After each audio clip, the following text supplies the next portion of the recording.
एक समय की बात है, एक बड़े से महल में एक राजा रहता था। वह बहुत लालची था। उसके पास बहुत सारे पैसे होने के बावजूद वह उससे संतुष्ट नहीं था।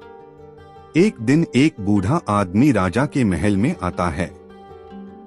वह राजा को एक अनोखा हीरा दिखाता है और कहता है कि इस हीरे से तुम जो कुछ भी मांगोगे वह तुम्हें मिल जाएगा।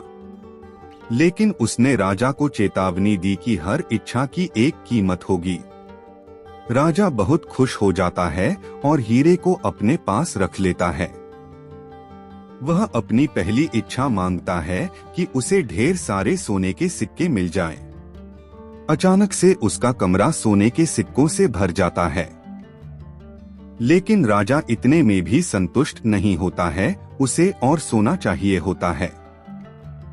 वह और इच्छा मांगता है कि उसे गहने, जमीन और खजाने चाहिए। उसे वह सब भी मिल जाता है। जैसे जैसे राजा का लालच बढ़ता जा रहा था, वैसे वैसे उसके राज्य के लोगों को भुगतना पड़ रहा था। वह सब गरीब हो गए, उनकी जमीन बंजर हो गई, क्योंकि हीरे से मांगी गई इच्छाओं की कीमत उसके राज्य के लोगों को चुकाना पड़ रहा था।